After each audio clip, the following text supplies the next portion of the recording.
ಆಮೇಲೆ ಲೂಕ 18:27. ಮನುಷ್ಯರಿಗೆ ಅಸಾಧ್ಯವಾದ ಕಾರ್ಯಗಳು ಹಾ, ದೇವರಿಗೆ ಸಾಧ್ಯವಾಗಿದೆ ಅಂದನು. ಆಮೀನ್, ಹಲ್ಲೆಲೂಯಾ, ಹಲ್ಲೆಲೂಯಾ. ಇದೇ ನಮ್ಮ ಟಾಪಿಕ್ ಇವತ್ತು. ಏನಂತಂದ್ರೆ ಮನುಷ್ಯರಿಗೆ ಅಸಾಧ್ಯವಾದ ಕಾರ್ಯಗಳು ದೇವರಿಗೆ ಸಾಧ್ಯವಾಗಿವೆ. Hallelujah, right. ಸೊ ಮನುಷ್ಯರಿಗೆ ಅಸಾಧ್ಯವಾದದ್ದು ದೇವರಿಗೆ ಸಾಧ್ಯ ಎಂಬುದಾಗಿ, ರೈಟ್. ಈಗ ಪ್ರಶ್ನೆ ನಾನು ಕೇಳ್ತೇನೆ, ಮನುಷ್ಯರಿಗೆ ಅಸಾಧ್ಯವಾದದ್ದು ಏನು? ಆಮೇಲೆ ಮನುಷ್ಯರಿಗೆ ಆಗುವಂಥದ್ದು, ಮನುಷ್ಯ ಏನು ಮಾಡಬಹುದು ಅದು ಏನು? ಆದ ನಂತರ ನಾವು ದೇವರ ಬಗ್ಗೆ ನಾವು ಮಾತಾಡ ಹೋಗೋಣ. ಸರಿ, ಈಗ ಒಂದು ಪ್ರಶ್ನೆ, ಮನುಷ್ಯರು ಏನೇನು ಮಾಡಬಹುದು? ಈ ಲೋಕದಲ್ಲಿ ಇರುವ ಈ ಮನುಷ್ಯರು ಏನೇನು ಮಾಡಬಹುದು ಮಾತಾಡಬೇಕೀಗ. ಏನೇನು ಮಾಡಬಹುದು ಮನುಷ್ಯರು? ಊಟ ಮಾಡಬಹುದು, ಠೀಕೆ ಬಾಯ್. ಮತ್ತೆ ಸ್ವಲ್ಪ ಚೆನ್ನಾಗಿ ಥಿಂಕ್ ಮಾಡ್ರಿ, ಮನುಷ್ಯರು ಏನೇನು ಮಾಡಬಹುದು? ಈ ಲೋಕದಲ್ಲಿರುವ ಮನುಷ್ಯರು ಏನೇನು ಮಾಡಬಹುದು? ಅರೆ ಹೇಳ್ರಿ ಪಾಪ. ಕೆಲಸ, ಠೀಕೆ, ಕೆಲಸ ಮಾಡಬಹುದು. Okay, right. ಸಾಧನೆ ಮಾಡಬಹುದು, ಠೀಕ್, ಯಾವುದೊಂದು ವಿಷಯಕ್ಕಾಗಿ ಸಾಧನೆ ಮಾಡಬಹುದು. ಮತ್ರಿ ಓರಿ ಮಾತಾಡಿ. ದೇವರಿಗೆ ಎಲ್ಲ ಸಾಧ್ಯ, ಮನುಷ್ಯರಿಗೆ ಅಸಾಧ್ಯವಾದದ್ದು. ಆಗ್ಲೂ ನಾನು ಉಲ್ಟಾ ಕೇಳ್ತಾ ಇದ್ದೀನಿ, ಮನುಷ್ಯರಿಗೆ ಏನು ಸಾಧ್ಯವಾಗಿದೆ? ಮನುಷ್ಯರು ಏನೇನು ಮಾಡಬಹುದು? ಏನೇನು ಮಾಡಬಹುದು? ಕೊಲೆ ಮಾಡಬಹುದು, ಮತ್ತೆ ಜಗಳ ಮಾಡಬಹುದು, ಕಳ್ಳತನ ಮಾಡಬಹುದು. ಈಗ ಬಂದಿರಿದಾರಿಗೆ. ಈಗ ನಿಮ್ ಗುಣ ಹೇಳ್ರಿ ಪಟಾಪಟ್. ಹೇಳಿರಪ್ಪ, ಹೇಳಿ, ತಪ್ಪಲ್ಲ ಹೇಳಿ. ಚಾಳಿ ಹೇಳ್ಬಹುದು, ಮತ್ತೆ ಹೇಳಿ. ಸುಳ್ಳು ಹೇಳಬಹುದು, ಖರೆ. Very good, very good. ಮತ್ತೆ ಒಬ್ಬರಿಗೊಬ್ಬರು ಜಗಳ ಹಚ್ಚಬಹುದು. ಸೂಪರ್ ಯಾರು. ಹೇಳಿ, ನಿಮ್ಮ ಕ್ವಾಲಿಟಿ ಹೇಳ್ರಿಪ್ಪ. ನೀವೇನೇನ್ ಮಾಡ್ತಾ ಇದ್ದೀರಾ ಹೇಳಿ. ಮೋಸ ಮಾಡಬಹುದು. 10,000 ತಗೊಂಡು ನಾನು ನಾಳೆ ಹಾಕ್ತೀನಿ ಅಂತೇಳಿ ಒಂದು 3 ವರ್ಷದ ಇನ್ನೂ ಕೊಟ್ಟಿಲ್ಲ. ವೆರಿ ಗುಡ್, ಮೋಸ ಮಾಡಬಹುದು. ಮತ್ತೆ ಮಹೇಶ್, ನೀನೇನ್ ಮಾಡ್ತಾ ಇದೀಯಾ? ಏನೇನ್ ಮಾಡ್ಬೋದು? ಅವ್ರದ್ದು ಏನ್ ಮಾಡ್ತಿಲ್ಲ ಅಂತ ಹೇಳ್ತಾರೆ. ಸರಿ, ಏನೇನು ಮಾಡಬಹುದು ನಾವು ಮನುಷ್ಯರು? ಗೊಂಬೆ ಮಾಡಬಹುದು, ಜೀವ ಕೊಡ. ನಾನು ಅದೇ ಹೇಳ್ತಾ ಇದ್ದೇನೆ, ನಿಮ್ಗೆ ಏನ್ ಮಾಡಕ್ ಆಗಲ್ಲ ಕೇಳಿಲ್ಲ. ಏನೇನು ಮಾಡಬಹುದು? ಸರಿ, ಗೊಂಬೆ ಮಾಡಬಹುದು ಅಂದ್ರೆ ಮೂರ್ತಿ ಮಾಡ್ಕೋಬಹುದು. Very good, super. ಏನೇನು ಮಾಡಬಹುದು ಅಂದೆ?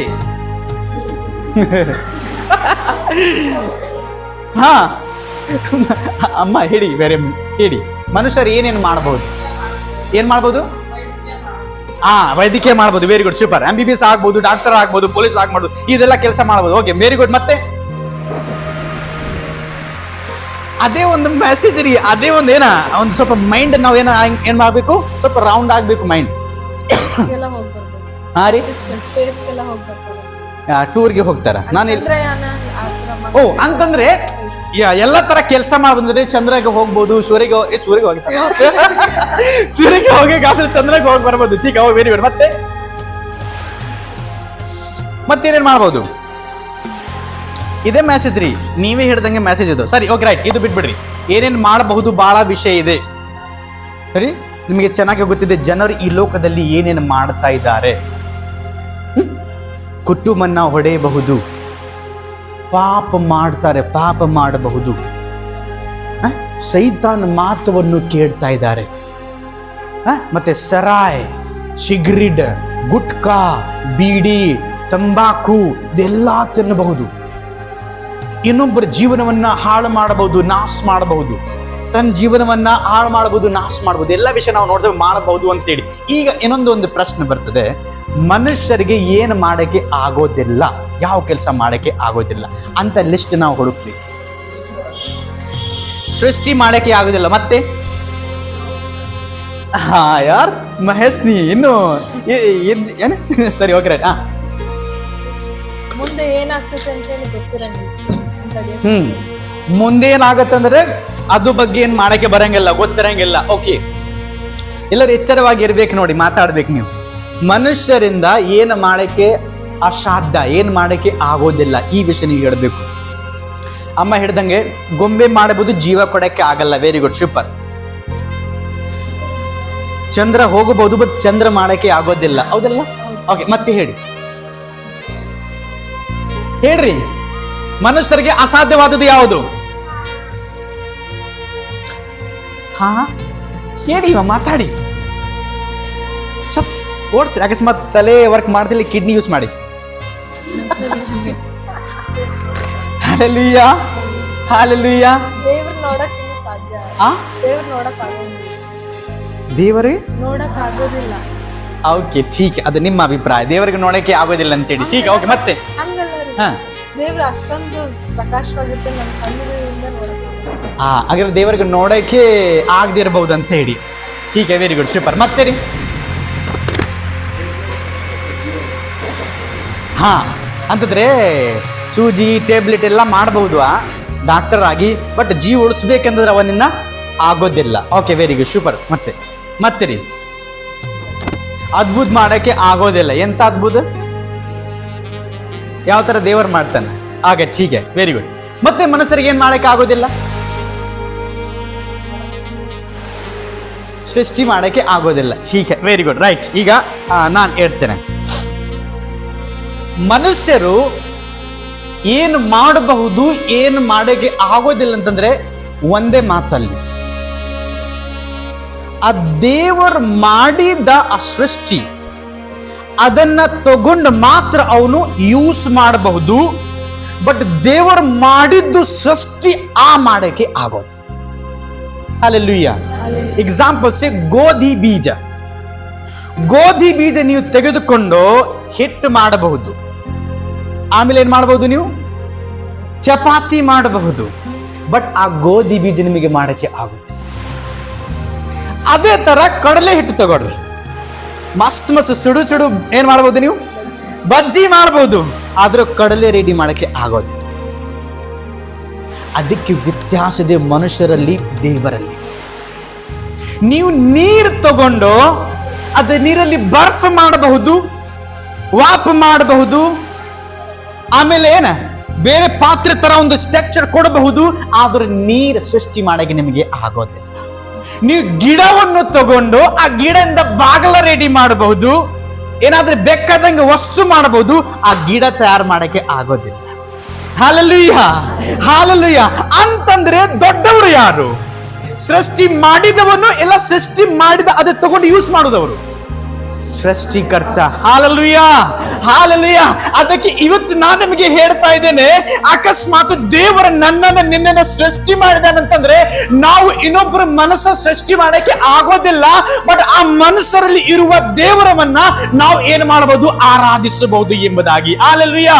ಅಷ್ಟು ಮಾತ್ರ ನಾವು ನೋಡ್ತಾ ಇದ್ದೇವೆ, ಅಕಸ್ಮಾತ್ ಹೇಳಿದಂಗೆ ಆ ರೋಗ ಅನಾರೋಗ್ಯಕ್ಕೆ ನಾವು ಟ್ರೀಟ್ಮೆಂಟ್ ಕೊಡಬಹುದು. ಮತ್ತೆ ಪರಿಪೂರ್ಣವಾಗಿ ಪರಿಹಾರ ಆಗಬೇಕೆಂದ್ರೆ ಅದು ಮನಸ್ಸಲ್ಲಿಂದ ಸಾಧ್ಯ ಎಂಬುದಾಗಿ ನಾವು ನೋಡ್ತಾ ಇದ್ದೇವೆ. ಆಮೇಲೆ ಇನ್ನೊಂದು ವಿಷಯ ನಾವು ನೋಡಿದ್ರೆ, ಪವಿತ್ರವಾದ ಜೀವನವನ್ನು ಜೀವಿಸಬೇಕಂತಂದ್ರೆ ಮನಸ್ಸಿನಿಂದ ಆಗೋದಿಲ್ಲ, ಸಾಧ್ಯವಿಲ್ಲ.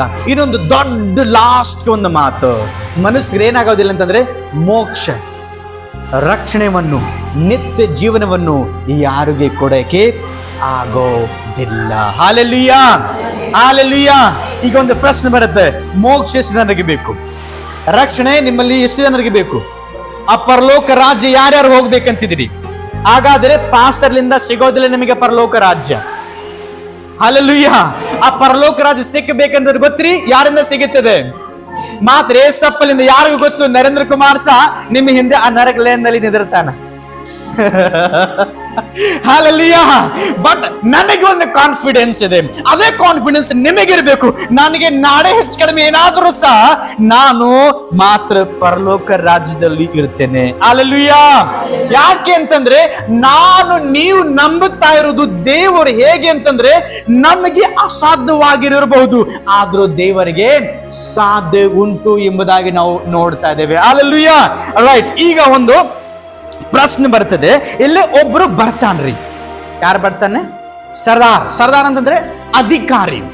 ಅಧಿಕಾರಿ ಬಂದಿದ ನಂತರ ಅವನು ದೇವರಿಗೆ ಕೇಳ್ತಾನೆ, ಸಪ್ಪಕ್ಕೆ ಕೇಳ್ತಾನೆ, ನಾನು ನಿತ್ಯ ಜೀವನವನ್ನು ಪಡೆದುಕೊಳ್ಳಬೇಕೆಂಬುದಾಗಿ ಅಂತಂದ್ರೆ ಏನು ಮಾಡಬೇಕು? ಅವಾಗ ದೇವರ ಕೆಲವು ವಿಷಯ ಹೇಳ್ತಾನೆ. ವ್ಯಭಿಚಾರ ಮಾಡಬಾರ್ದು, ಸುಳ್ಳು ಹೇಳಬಾರ್ದು, ಹಿಂಗ್ ಮಾಡಬಾರ್ದು, ಕದಿಬಾರ್ದು, ಇದೆಲ್ಲ ನಾನು ಚಿಕ್ಕ ವಯಸ್ಸಿನಿಂದೆಲ್ಲ ಪಾಲಿಸ್ಕೊಂಡು ಬಂದಿದ್ದೇನೆ. ಅಂದ ಹೇಳಿದ ಕೂಡಲೇ ಏಸಪ್ಪ ಇನ್ನೊಂದು ಮಾತು ಹೇಳ್ತಾರ, ಸರಿಯಪ್ಪ ನೀ ಎಲ್ಲ ಮಾಡ್ಕೊಂಡು ಬಂದಿದ್ದೀನಿ, ನಾನು ಸಹ ನಂಬ್ತೇನೆ, ಆದರೂ ಇನ್ನೂ ಒಂದು ನಿನ್ನಲ್ಲಿ ಕಡಿಮೆಯಾಗಿದೆ. Hallelujah, hallelujah. ಇನ್ನೊಂದು ವಿಷಯ ನಿನ್ನಲ್ಲಿ ಕಡಿಮೆಯಾಗಿದೆ.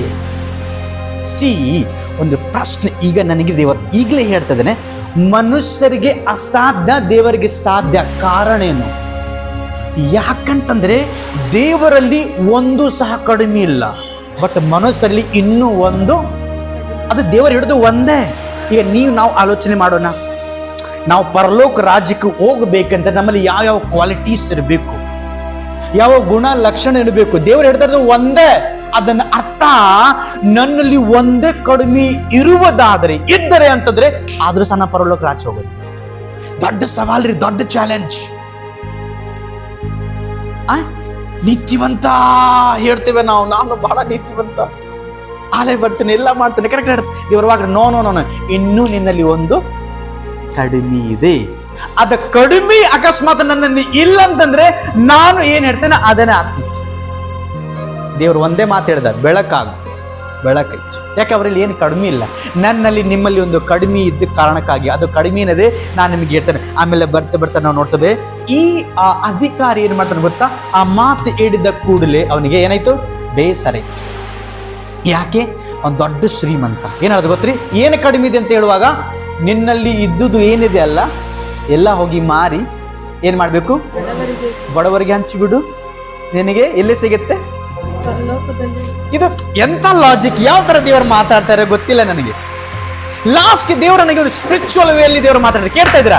ಲಾಸ್ಟ್ಗೆ ನನಗೆ ದೇವರು ಸ್ಪಿರಿಚುವಲ್ ವೇಲಿ ಮಾತಾಡೋದು ಏನಂತಂದ್ರೆ, ಅದು ಮಾರಿ ಬಿಡ್ಬೇಕಂತಂದ್ರೆ ಅರ್ಥ ಏನು, ಯಾವ ಕಡಿಮೆ ಇತ್ತ ಅಂತಂದ್ರೆ ದೇವರ ರಾಜ್ಯಕ್ಕೆ ನಾನು ಸೇರಬೇಕಂತ ಇರುವತಕ್ಕಂತ ಆ ಕಡಿಮೆ, ಆ ಕೊರೆತು ಅಂತಂದ್ರೆ ಆ ಪಾಪಗಳು, ನನ್ನಲ್ಲಿ ಇರುವತಕ್ಕಂತ ಒಂದು ಅಡಚಣವನ್ನು ಏನು ಮಾಡಬೇಕು, ನಾನು ಫಸ್ಟ್ ಮಾರಿ ಬಿಡ್ಬೇಕು. ಅದನ್ನ ಅರ್ಥ ಏನಂತಂದ್ರೆ ನನ್ನಿಂದ ಅದು ಏನ್ ಮಾಡ್ಬೇಕು, ಹೊರಗಡೆ ಹಾಕಿಬಿಡ್ಬೇಕು.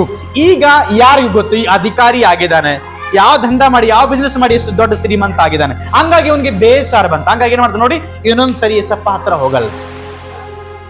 ಪ್ರಶ್ನೆ ಒಂದು ರೆಡಿ ಆಗುತ್ತದೆ ಇವನಿಗೆ. ಆವಾಗ ದೇವರ ವಾಕ್ಯ ಇರ್ತದೆ, ಏಸಪ್ಪ ಹೇಳ್ತಾನೆ, ಒಬ್ಬ ಶ್ರೀಮಂತ ಪರಲೋಕಕ್ಕೆ ಹೋಗಬೇಕಂತಂದ್ರೆ ಸಾಧ್ಯವಿಲ್ಲ.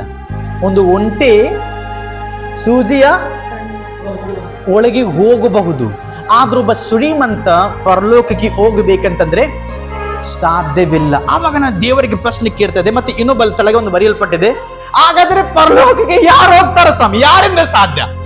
ಆವಾಗ ಏಸಪ್ಪ ಹೇಳ್ತಾನೆ, ಇದು ಮನುಷ್ಯರಿಗೆ ಅಸಾಧ್ಯವಾದದ್ದು, ದೇವರಿಗೆ ಸಾಧ್ಯ. ಸೊ ಇವತ್ತು ಇವರ ಸ್ವಲ್ಪ ಗುಣಲಕ್ಷಣವನ್ನು ನಾವು ನೋಡಿಕೊಡೋಣ.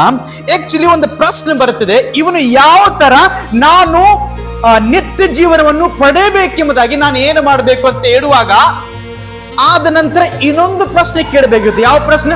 ಆಯ್ತು ಸ್ವಾಮಿ, ನೀವು ಹೇಳ್ದಂಗೆ ನನ್ನಲ್ಲಿ ಯಾವುದೊಂದು ಕೊರತೆ ಇದೆ, ಕಡಿಮೆ ಇದೆ, ಅದು ಏನ್ರಿ ಸ್ವಾಮಿ? ಅವಾಗ ದೇವರು ಹೇಳ್ತಾರೆ, ಎಲ್ಲ ಮಾರಿಬಿಡ್ಬೇಕು. ಅಟ್ಲೀಸ್ಟ್ ಅದಕ್ಕೆ ಕೇಳ್ಬೇಕು, ಸರ್ ಮಾರಿದ ನಂತರ ನೀವು ಹೊರಟಿ ಪರಲೋಕ, ಇದನ್ನ ಅರ್ಥ ಏನು? ಏನು ಕೇಳಿಲ್ಲ, ಜಸ್ಟ್ ಬೇಸಾರ ಮಾಡಿಕೊಂಡು. ಇದು ಪ್ರೈಡಿ ಮನಸ್ಸ ಲಕ್ಷಣ ಅಂತಂದ್ರೆ, ಇದು ಗರ್ವದಲ್ಲಿ ಇರುವತಕ್ಕಂಥ, ಹೆಮ್ಮೆಯಲ್ಲಿ ಇರುವತಕ್ಕಂಥ ಏನ್ರಿ ಅವ್ರ ಗುಣ ಲಕ್ಷಣ ಆ ಮನುಷ್ಯರಲ್ಲಿ ನಾವು ನೋಡ್ತಾ ಇದ್ದೇವೆ.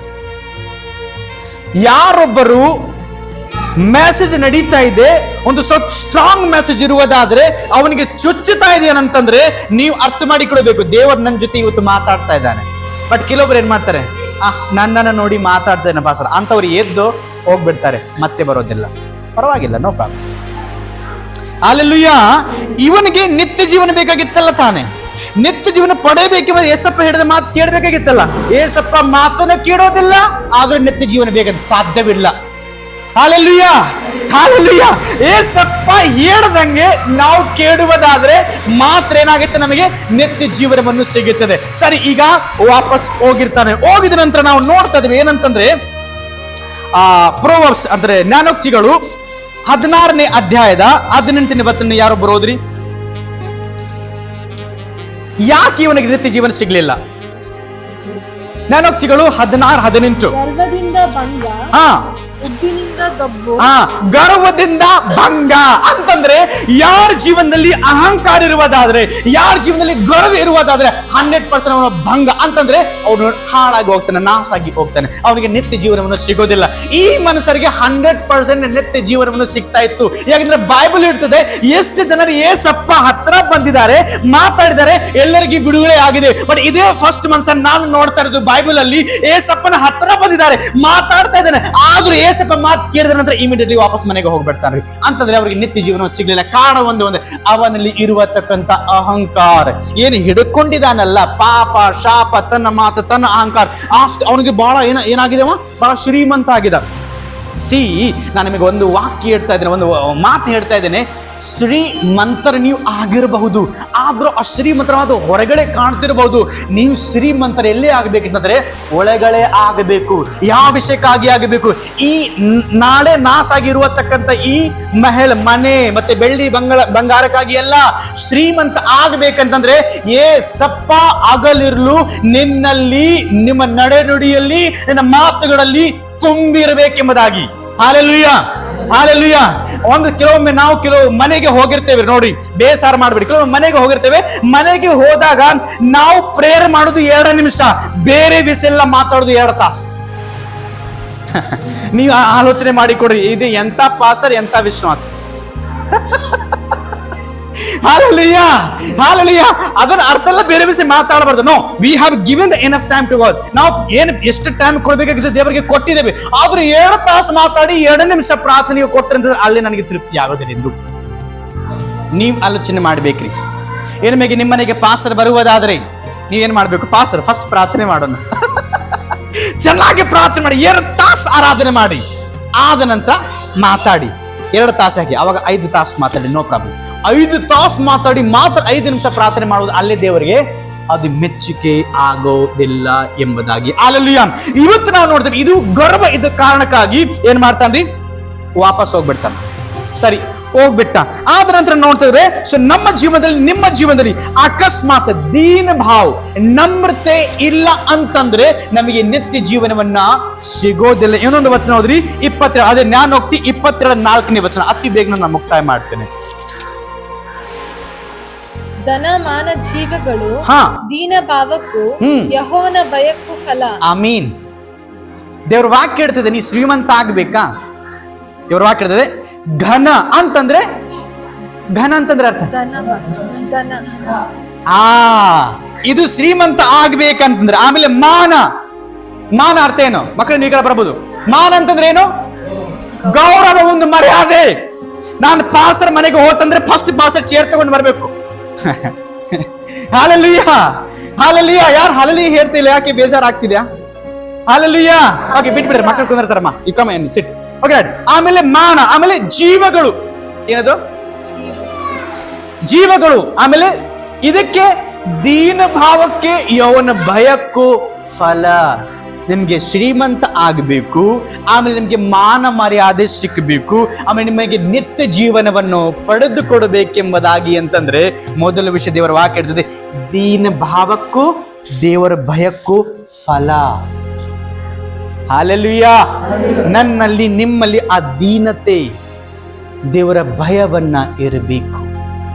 ಈ ಮನುಷ್ಯರ ಅಧಿಕಾರಿ ಏಸಪ್ಪ ಹತ್ರ ಬರ್ತಾನೆ, ಒಂದು ಪ್ರಶ್ನೆ ಕೇಳ್ತಾನೆ, ನನಗೆ ನಿತ್ಯ ಜೀವನ ಬೇಕು, ದೇವರ ಒಂದೊಂದು ಆಜ್ಞೆ ಕೊಡ್ತಾನೆ, ಇದು ಮಾಡಿದ್ರೆ ನೀ ಪಡೆದುಕೋತೀಯ, ಅದು ನನಗೆ ಆಗೋದಿಲ್ಲ. ಎಷ್ಟು ಜಂಬ, ಎಷ್ಟು ಅಹಂಕಾರ, ವಾಪಸ್ ಹೋಗಿರ್ತಾನೆ, ಅವನಿಗೆ ಪರಲೋಕ ರಾಜ್ಯವನ್ನ ಸಿಗೋದಿಲ್ಲ. ಅದೇ ತರ ಇವತ್ತು ನಾನು ನಿಮಗೆ ಪ್ರಶ್ನೆ ಕೇಳ್ತಾ ಇದ್ದೇನೆ. ಅಕಸ್ಮಾತ್ ಯಾವಾಗ ನಿಮ್ಮಲ್ಲಿ ದೇವರ ಸೇವಕ ಮುಖಾಂತರವಾಗಿ ನಿಮ್ಮಲ್ಲಿ ಇರುವತಕ್ಕಂಥ ಯಾವುದೊಂದು ಅಹಂಕಾರ, ಯಾವುದೊಂದು ಪಾಪ, ಯಾವುದೊಂದು ವಿಷಯ ದೇವರಿಗೆ ಮೆಚ್ಚಿ ಆಗಿಲ್ಲ, ಮುರಿಬೇಕಂತೇಳಿ ದೇವರ ಸೇವಕ ಮುಖಾಂತರವಾಗಿ ನಿಮಗೆ ಮಾತನಾಡ್ತಾ ಇದ್ದಾನೆ ಅಂತಂದ್ರೆ ನೀವೇನು ಮಾಡಬೇಕು? ಬಿಟ್ಟು ಬಿಡಬೇಕು. ನೀವು ಬಿಡ್ತಾ ಇಲ್ಲ ಅಂತಂದ್ರೆ ನಿಮ್ಮಲ್ಲಿ ಇರುವುದು ಆ ಅಹಂಕಾರದ ಆತ್ಮ ನಿಮಗೆ ಏನು ಮಾಡ್ತಾ ಇದೆ? ನಿತ್ಯ ಜೀವನದಿಂದ ನಿಮ್ಮನ್ನ ದೂರ ಕರ್ಕೊಂಡು ಹೋಗ್ತಾ ಇದ್ದೇವೆ. Hallelujah, hallelujah. ಇವಾಗ ನಾವು ನೋಡಿಕೊಡೋಣ, ದೇವರ ವಾಕ್ಯದಲ್ಲಿ ಬರೆಯಲ್ಪಡುತ್ತೆ, ಏನು? ದೇವರ ಭಯ ಮತ್ತೆ ದೀನ ಭಾವ ನಮ್ಮಲ್ಲಿ ಇರುವುದಾದ್ರೆ ಆ ನಿತ್ಯ ಜೀವನ ನಮ್ಗೆ ಸಿಗುತ್ತದೆ. ಸರಿ, ಲಾಸ್ಟ್ ಒಂದು ಪ್ರಶ್ನೆ ಬರ್ತದೆ, ಇವನಿಗೆ ಏನಾದ್ರೆ ದೇವರು ಮಾಡಿ ಏನ್ ಮಾಡಬಹುದಾಗಿತ್ತು? ಸರಿಪ್ಪ, ನನಗೆ ನಿತ್ಯ ಜೀವನ ಕೊಡ್ತೇನೆ, ಬಾ, ನನಗೆ ಮಾರ್ಗ ಇಡ್ತೇನೆ ಹೇಳ್ಬಹುದಾಗಿತ್ತಲ್ಲ, ಯಾಕೆ ಹೇಳಿಲ್ಲ? ಸರಿ, ಆ ಮಗು ಇದ್ದಂಗೆ ಸೆಟ್ ಮಾಡ್ಕೊಂಡು ವಾಪಸ್ ಹೋದ. ಇನ್ನೊಂದ್ಸರಿ ದೇವ್ರನ್ನ ಅವಕಾಶ ಕೊಡಬಹುದಾಗಿತ್ತಲ್ಲ, ಯಾಕೆ ಕೊಡ್ಲಿಲ್ಲ? ಯಾಕೆ ಹೇಳಿಲ್ಲ? ಅವನ್ ಬರ್ಲಿಲ್ಲ ಒಂದು. ಮತ್ರಿ ತಗ್ಗಿಸಿಕೊಡುವಂತ ನಮ್ಮ ಮನೋಭಾವ ಇರಲಿಲ್ಲ. ಅಕ್ಯುರೇಟ್ಲಿ ಏನಂತಂದ್ರೆ, ನಾನು ಎಷ್ಟು ವರ್ಷ ನನ್ನ ಆಸ್ತಿ ಪಾಸ್ತಿ ಜಮಾ ಮಾಡಿ ಇಟ್ಟಿದ್ದಪ್ಪ, ಏನಾಗುತ್ತಿದೆ ಇದು ದೇವ್ರು ಮಾರ್ಬಿಡಂತ ಹೇಳ್ತಾ ಇದ್ದೇನಂತ. ಅದನ್ನ ಅರ್ಥ ಏನಂತಂದ್ರೆ, ಇವನಲ್ಲಿ ಇರುವತಕ್ಕಂಥ ಪಾಪ ಶಾಪ ಈ ತರ ಕೊರತೆಗಳು ಏನ್ ಮಾಡ್ಬೇಕು, ಹೊರಗಡೆ ಹಾಕ್ಬೇಕಂತ. ಬನ್ನಿ ಸರ್, ಬನ್ನಿ, ಕಮ್ ಸಿಟ್ ಇನ್ ಸರ್. ಏನ್ ಮಾಡ್ಬೇಕಂತ ಹೇಳಿ ಮಾರ್ಬಿಡ್ಬೇಕೆಂಬುದಾಗಿ ಅದನ್ನ ಅರ್ಥ ನಾವು ನೋಡ್ತಾ ಇದ್ದೇವೆ. Hallelujah, hallelujah. ಈಗ ನಾನು ನಿಮಗೊಂದು ಪ್ರಶ್ನೆ ಹೇಳ್ತಾ ಇದ್ದೇನೆ. ಬಹಳ ಓಕೆ, ಈ ಕಡೆ ನೋಡಿ. ಬಹಳ ಜನರು ಏಸಪ್ಪಕ್ಕೆ ಯಾಕೆ ನಂಬ್ತಾ ಇಲ್ಲ? ಹಲ್ಲೆಲೂಯಾ ಅಂದಿಲ್ಲ. ಹಲ್ಲೆಲೂಯಾ. ಇಲ್ಲಿದ್ದೀರಲ್ಲ ನೀವು, ಹೊರಗಡೆ ಹೋಗ್ಬಿಟ್ರಲ್ಲ, ಹೊರಗಡೆ ಹೋಗ್ಬೇಡ್ರಿ. ಬಹಳ ಜನರು ಏಸಪ್ಪಕ್ಕೆ ಯಾಕೆ ನಂಬ್ತಾ ಇಲ್ಲ? ಯಾಕೆ ನಂಬ್ತಾ ಇಲ್ಲ? ಇದೇ ಒಂದು ಕಾರಣಕ್ಕಾಗಿ. ಯಾಕೆ ನಂಬುವುದಾದ್ರೆ ದೇವರು ಹೇಳ್ತಾನೆ, ನಿನ್ನಲ್ಲಿ ಇದ್ದು ಏನ್ ಮಾಡ್ಬೇಕು? ಫಸ್ಟ್ ಎಲ್ಲ ಬಿಡಬೇಕು. ಏನ್ ಬಿಡಬೇಕು? ಮನೆ ಬಿಡಬೇಕಾ? 5 ಎಕರೆ ಹೊಲ ಅದನ್ನ ಬಿಟ್ಕೊಡ್ಬೇಕಾ? ಪಾಸ್ ಸರಿ ಮಾಡ್ಬಿಟ್ಟು ರಿಜಿಸ್ಟ್ರೇಷನ್ ಮಾಡ್ಬೇಕಾ? ಮತ್ತೇನ್ ಮಾಡ್ಬೇಕಂತೇಳಿ ಅಕ್ಯುರೇಟ್ಲಿ ಪಾಪ ಶಾಪ ಕೆಟ್ಟ ನಡತೆವನ್ನ ಏನ್ ಮಾಡ್ಬಿಡ್ಬೇಕು? ಬೆಟ್ಟು ಬಿಡಬೇಕು ನೀನು. ಆವಾಗ ಬಾ, ನಿತ್ಯ ಜೀವನ ನಾನೇ ನನಗೆ ಕೊಡ್ತೇನೆ. ಹಲ್ಲೆಲೂಯಾ. ನಮ್ಮ ದೇವರು ಏನು ಕೇಳ್ತಾ ಇಲ್ರಿ, ಏನು ಕೇಳ್ತಾ ಇಲ್ಲ. ನೀವು ಕಾಣಿಕೆ ಹಾಕ್ತಿರಲ್ಲ, ಅದೇ ನಮ್ಮ ಸಭೆಗಾಗಿ ನಾವು ಹಾಕ್ತಾ ಇದ್ದೇವೆ. ಅದನ್ನ ಅರ್ಥ ಅಲ್ಲ ನಿಮಗೆ ಕಾಣಿಕೆ ಹಾಕೋದಿಲ್ಲ ಅಂತೇಳಿ. ಎಷ್ಟು ಹಾಕಿದ್ರೆ ಅಷ್ಟು ಆಶೀರ್ವಾದ ಸಿಗ್ತೈತಿ. ಇದು ದೇವರು ಬಂದು ಒಯ್ಯಂಗಿಲ್ಲ, ನಾವೇ ಯೂಸ್ ಮಾಡ್ತೇವೆ. ಆ ಮೊನ್ನೆ ನೀವು ಕೊಟ್ಟಿದ್ದ ಕಾಣಿಕೆ ಮಸ್ತ್ ನೋಡಿ, ಎಷ್ಟು ಬಣ್ಣ ಚೆನ್ನಾಗಿ ಕಾಣ್ತಿದೆ, ದೇವರ ವಾಕ್ಯ ಬಳಸಿ ಚೆನ್ನಾಗಿ ಕಾಣ್ತಿದೆ ಅಲ್ಲ, ನಮಗಾಗಿ ಯೂಸ್ ಮಾಡ್ತಾ ಇರೋದು. ಬಟ್ ದೇವರ ಹೆಸರೇ ನಾವು ಮಾಡ್ತಾ ಇರೋದು, ಅದು ನಮಗೆ ಒಂದು ಆಶೀರ್ವಾದ. ಸೊ ನಮಗೆ ಆಶೀರ್ವಾದ ಬೇಕು. ಇದು ಇವರಿಗೆ ನಿತ್ಯ ಜೀವನ ಬೇಕಾಗಿತ್ತು ಅಂದ್ರೆ ಒಂದೇ ಒಂದು ಇಂಪಾರ್ಟೆಂಟ್ ವಿಷಯ. ಆ ಮೆಸೇಜ್ ಪ್ರಕಾರವಾಗಿ ನಾವು ನೋಡಿ, ಇವನಲ್ಲಿ ದೀನತೆ, ದೀನ ಭಾವ ಇರಲಿಲ್ಲ. ಒಂದು ಅಹಂಕಾರದ ಒಂದು ಭಾವನೆ ಇದ್ದ ಕಾರಣಕ್ಕಾಗಿ ಏನ್ ಮಾಡ್ದ? ದೇವರು ಎಚ್ಚರಿಸಿದನು, ಆದರೂ ಕೇಳಲಿಲ್ಲ. Hallelujah, hallelujah. ದೇವರು ಎಚ್ಚರಿಸಿದನು, ಪಾಸರ ಮುಖಾಂತರವಾಗಿ ಏಡಿಸಿದನು, ಆದ್ರೆ ಈತನ ಏನ್ ಮಾಡ್ಲಿಲ್ಲ? ಕೇಳಲಿಲ್ಲ. ಅಂತವ್ರು ಏನ್ ಮಾಡ್ತಾರೆ? ಆ ನಾಶನಿಗೆ, ಒಂದು ಭಂಗಕ್ಕೆ ಒಂದು ಗುರಿವನ್ನ ಹಾಕ್ತಾರೆ ಎಂಬುದಾಗಿ ನಾವು ನೋಡ್ತಾ ಇದ್ದೇವೆ. ಸರಿ, ಈಗ ಒಂದು ಲಾಸ್ಟ್ ವಿಷಯ ಹೇಳಿ ನಾನು ನಿಮಗೆ ಅಂಶವನ್ನ ಹೇಳ್ತೇನೆ. ಸರಿ, ಇವಾಗ ನಾವು ನೋಡ್ತಾ ಇದ್ದೇವೆ, ಇವತ್ತು ನಾವು ಅಕಸ್ಮಾತ್ ನಿತ್ಯ ಜೀವನವನ್ನ ಇಲ್ಲಂತಂದ್ರೆ ದೇವರಿಂದ ಏನು ಸಾಧ್ಯವಾಗಂಥದ್ದು, ಮನುಷ್ಯರಿಂದ ಅಸಾಧ್ಯವಾದಂಥದ್ದು ನಾವು ನಮ್ಮ ಜೀವನದಲ್ಲಿ ಈ ಆಶೀರ್ವಾದ ಪಡೆಯಬೇಕೆಂಬುದಾಗಿ ನೀವೇನ್ ಮಾಡಿ ನಾವು ಲಿಸ್ಟ್ ನೋಡಿದ್ದೇವೆ. ಏನ್ ಲಿಸ್ಟ್ ನೋಡಿದ್ದೇವೆ? ಮನುಷ್ಯರಿಗೆ ಈ ವಿಷಯ ಸಾಧ್ಯವಿಲ್ಲ, ಬಟ್ ದೇವರಿಗೆ ಈ ವಿಷಯ ಸಾಧ್ಯ. ಯಾವ ವಿಷಯ? ಫಸ್ಟ್ ವಿಷಯ ನಾನು ನಿಮಗೆ ಹೇಳ್ತಾ ಇದ್ದೇನೆ, ನಮ್ಮನ್ನ ಶೂನ್ಯ ಮಾಡಬೇಕು, ನಮ್ಮನ್ನ ಸೀರೋ ಮಾಡಬೇಕು. ಲಾರ್ಡ್, ನಾನು ಏನಲ್ಲ, ನಾನು ಏನೇ ಎಲ್ಲ ಎಂಬುದಾಗಿ ನಾವು ನೋಡ್ತಾ ಇದ್ದೆ. ದೇವರ ವಾಕ್ಯದಲ್ಲಿ ಬರೆಯಲ್ಪಟ್ಟಿದೆ ಒಂದು ಬಹಳ ಎಕ್ಸಾಂಪಲ್ಸ್ ಅದು. ಮನುಷ್ಯರಿಗೆ ಅಸಾಧ್ಯವಾದದ್ದು ದೇವರಿಗೆ ಸಾಧ್ಯ. ಹಣ್ಣಳು ಮನುಷ್ಯರಿಗೆ ಅಸಾಧ್ಯವಾದದ್ದು ದೇವರಿಗೆ, ದೇವರ ಮಗುವನ್ನು ಕೊಟ್ಟಿರ್ತಾನೆ. ಹಲ್ಲೆಲೂಯಾ. ಆಮೇಲೆ ನಾವು ನೋಡ್ತಿದ್ದೇವೆ, ಒಬ್ಬ ವಿಧವೆ ಮಗ ಸತ್ತು ಹೋಗಿದ. ಮನುಷ್ಯರಿಗೆ ಅಸಾಧ್ಯವಾಗಿತ್ತು, ಜೀವವನ್ನು ಕೊಡಕ್ಕಾಗಿಲ್ಲ. ಏಸಪ್ಪ ಹೋಗಿ ಇರ್ತಾರೆ, ಯಾವ ಎದ್ದೇಳು, ಆ ಕ್ಷಣದಲ್ಲಿ ಜೀವ ಬರುತ್ತದೆ. ಮನುಷ್ಯರಿಗೆ ಅಸಾಧ್ಯ, ದೇವರಿಗೆ ಸಾಧ್ಯ. ಆಮೇಲೆ ನಾವು ನೋಡ್ತಾ ಇದ್ದೇವೆ, 5,000 ಜನರಿದ್ದಾರೆ. 5,000 ಜನರಿಗೆ ಊಟ ಕೊಡ್ಬೇಕಂತಂದ್ರೆ ಮನುಷ್ಯರೇ ಗಾಬರಿ ಆಗ್ಬಿಟ್ರು. ನಮ್ಮಿಂದ ಆಗೋದಿಲ್ಲ, ಆದ್ರೆ ದೇವರಿಂದ ಸಾಧ್ಯ ಉಂಟಾಗುತ್ತದೆ. ಹಲ್ಲೆಲೂಯಾ. ಓಕೆ, ಇಸ್ರಾಯೇಲ್ ಜನರು ಕೆಂಪು ಸಮುದ್ರ ಬಗ್ಗೆ ನೋಡಿ ಗಾಬರಿ ಆಗ್ಬಿಟ್ರು, ನಮಗೆ ಆಗೋದಿಲ್ಲ. ಆವಾಗ ದೇವರು ಹೇಳ್ತಾರೆ, ನನ್ನಿಂದ ಸಾಧ್ಯ, ಕೋಲ್ ಚಾಚ್ ಅಷ್ಟೇ. ಹಲ್ಲೆಲೂಯಾ. ನೋಡಿ, ಇವತ್ತು ನಿಮಗೆ ದೇವರು ಕೇಳ್ತಾ ಇದ್ದಾನೆ. ಸರಿ, ಇಲ್ಲಿವರೆಗೆ ನೀವು ಪಟ್ಟಿರುವ ಪ್ರಯಾಸ ಪಟ್ರಿ, ಆದ್ರೂ ಫೇಲ್ ಆಯ್ತು. ಆ ಫೇಲಿಯರ್ ಇವತ್ತು ನನ್ನ ಕೈಯಾಗಿ ಕೊಡು. ನಿಮ್ಮಿಂದ ಅಸಾಧ್ಯವಾಗಿ ಹೋಗಿದೆಯಲ್ಲ, ಈಗ ನನ್ನ ಹತ್ರ ಬಂದಿದೆಲ್ಲ ನನ್ನ ಕೈಯಾಗಿ ಒಪ್ಪಿಸ್ಕೊಡು, ನಾನು ಸಾಧ್ಯವಾಗಿ ಮಾಡಿಕೊಡ್ತೇನೆ ಎಂಬುದಾಗಿ. ಹಲ್ಲೆಲೂಯಾ. ಸೊ ಬನ್ನಿ, ಅಕಸ್ಮಾತ್ ನಿಮ್ಮಲ್ಲಿ ಏನಾದರೆ ಶಾಂತಿ ಇಲ್ಲ, ಸಮಾಧಾನ ಇಲ್ಲ, ಎಲ್ಲ ಕಡೆ ತಿರುಗಾಡಿದಿರಿ, ನಿಮ್ಮಲ್ಲಿರುವ ಅಂಧಕಾರ ಶಕ್ತಿ, ಮಾಟ ಮಂತ್ರ ಶಕ್ತಿ ಇದೆ, ನಿಮಗೆ ಅನಾರೋಗ್ಯ ಬಿಟ್ಟು ಹೋಗ್ತಾ ಇಲ್ಲ. ಎಲ್ಲ ಇಡೀ ಪೂರ ಕರ್ನಾಟಕ ಭಾರತ ದೇಶ ತಿರುಗಾಡಿ ಬಂದಿರಿ, ಇನ್ನು ನಿಮಗೆ ಶಾಂತಿ ಸಮಾಧಾನ ಬಿಡುಗಡೆ ಸಿಗ್ತಾ ಇಲ್ಲ. ಮನುಷ್ಯರಿಂದ ಅಸಾಧ್ಯವಾಗಿ ಹೋಯಿತು. ಇವತ್ತು ದೇವರು ನಿಮಗೆ ಮಾತು ಹೇಳ್ತಾ ಇದ್ದಾನೆ, ಈಗ ನನ್ನ ಹತ್ರ ಬಾ, ಆ ವಿಷಯ ನನಗೆ ಒಪ್ಪಿಸ್ಕೊಡು, ನಾನು ನಿನಗೆ ಸಾಧ್ಯವಾಗಿ ಮಾಡುತ್ತೇನೆ ಎಂಬುದಾಗಿ. ಹಾಲೆಲೂಯಾ. ಕೆಲವೊಮ್ಮೆ ನಾವೇನು ಮಾಡ್ತೇವೆ, ನಮ್ಮ ಮಕ್ಕಳ ಚಿಂತೆಗಾಗಿ, ನಮ್ಮ ಮಕ್ಕಳ ಭವಿಷ್ಯಕ್ಕಾಗಿ ನಾವು ಚಿಂತೆ ಮಾಡ್ತೇವೆ, ನಮ್ಮ ಜಾಬ್ಗಾಗಿ ನಾವು ಚಿಂತೆ ಮಾಡ್ತೇವೆ. ನನಗೆ ಆಗುತ್ತೇವಲ್ಲ, ಹೌದು, ನಾವು ಪ್ರಯತ್ನ ಪಟ್ಟೇವೆ, ಆದ್ರೂ ಸಿಗ್ತಲ್ಲ. ಯಾಕೆ? ಮನಸ್ಸರಿಂದ ಖಂಡಿತವಾಗಿ ಅಸಾಧ್ಯವಾದದ್ದು. ಅದೇ ನಾನು ಹೇಳ್ತೇನೆ, ಯಾವ ವಿಷಯ ನನಗೆ ಯಾವ ಬೇಕಾಗಿದೆ ಅದೇ ವಿಷಯ ತೆಗೆದುಕೊಂಡು ಏನ್ ಮಾಡಬೇಕು, ಏಸಪ್ಪಗೆ ಕೊಟ್ಟು ಬಿಡೋಕೆ ಹೇಳು, ಸ್ವಾಮಿ ನೀನೇ ನನಗೆ ಸಾಧ್ಯವಾಗಿ ಮಾಡಿಕೊಡ್ಬೇಕು. Hallelujah, hallelujah. ನಿಮಗೆ ವಿರುದ್ಧವಾಗಿ ಬರುವತಕ್ಕಂತ ಕೇಸ್ಗಳು, ವ್ಯಾಜಿಗಳು, ಅಕಸ್ಮಾತ್ ನಿಮಗೆ ಗೆಲ್ಲಕ್ಕೆ ಆಗ್ತಾ ಇಲ್ಲ, ಪರವಾಗಿಲ್ಲ, ಇವತ್ತು ದೇವರು ಕೇಳ್ತಿದ್ರೆ ಆ ಕೇಸ್ ನನಗೆ ಒಪ್ಪಿಸ್ಕೊಡು, ನಾನು ನಿನಗೆ ಜಯವನ್ನು ಕೊಡ್ತೇನೆ ಎಂಬುದಾಗಿ. ಹಾಲೆಲೂಯಾ. ಅಷ್ಟು ಮಾತ್ರವಲ್ಲ, ಅಕಸ್ಮಾತ್ ಸ್ಪಿರಿಚುವಲ್ ವಿಷಯದಲ್ಲಿ ನೀವು ಪ್ರಯತ್ನ ಪಟ್ಟು ಸಾಕಾಗಿದೆ, ನಿಮಗೆ ಪ್ರಾರ್ಥನೆ ಮಾಡಕ್ಕೆ ಮನಸ್ಸು ಬರ್ತಾ ಇಲ್ಲ, ಪರವಾಗಿಲ್ಲ, ಇವತ್ತು ದಿನ ಹೇಳಿ, ಏಸಪ್ಪ ನನಗೆ ಅಸಾಧ್ಯವಾಗುವಂಥದ್ದು ಏನು ಪ್ರಾರ್ಥನೆ ಮಾಡಕ್ಕೆ ಆಗ್ತಾ ಇಲ್ಲ, ವಾಕ್ಯ ಕೇಳಕ್ಕೆ ಆಗ್ತಾ ಇಲ್ಲ, ಬೈಬಲ್ ಓದಕ್ಕೆ ಆಗ್ತಿಲ್ಲ, ದೇವರ ವಾಕ್ಯ ಇದೆ, ನನ್ನ ಕೈಯಾಗಿ ನೀವು ಒಪ್ಪಿಸುವುದಾದರೆ ನಾನು ಸಾಧ್ಯವಾಗಿ ಮಾರ್ಪಡಿಸ್ತೇನೆ. ಹಾಲೆಲೂಯಾ. ಬನ್ನಿ, ಕಣ್ಣುಗಳನ್ನು ಮುಚ್ಚಿ ನಾವು ಪ್ರಾರ್ಥನೆ ಮಾಡಕ್ಕೆ ಹೋಗೋಣ. ದೇವರ ವಾಕ್ಯ ಹೇಳ್ತಿದೆ, ಇಲ್ಲಿವರೆಗೆ ನಿನ್ನಿಂದ ಯಾವ ಕೆಲಸ ಆಗ್ಲಿಲ್ಲ, ನೀ ಬಹಳ ಪ್ರಯತ್ನ ಪಟ್ಟಿದ್ದೀರಿ, ಎಲ್ಲ ಮನುಷ್ಯರ ಕಡೆ ಸಹ ಹೋಗಿ ಬಂದಿದ್ದೀರಿ, ಇವರಿಂದ ಆಗಬಹುದು, ಅವರಿಂದ ಆಗಬಹುದು, ಮನುಷ್ಯರಿಂದ ಆಗದೆ ಹೋಯ್ತು. ಇವತ್ತು ದೇವರ ವಾಕ್ಯದಲ್ಲಿ ಬರೆಯಲ್ಪಟ್ಟಿದೆ, ಮನುಷ್ಯರಿಗೆ ಅಸಾಧ್ಯವಾದದ್ದು ದೇವರಿಗೆ ಸಾಧ್ಯವುಂಟು. ಪ್ರಾರ್ಥನೆ ಮಾಡ್ರಿ, ನಿಮ್ಮನ್ನ ದೇವರ ಕೈಗೆ ಒಪ್ಪಿಸ್ಕೊಡ್ರಿ.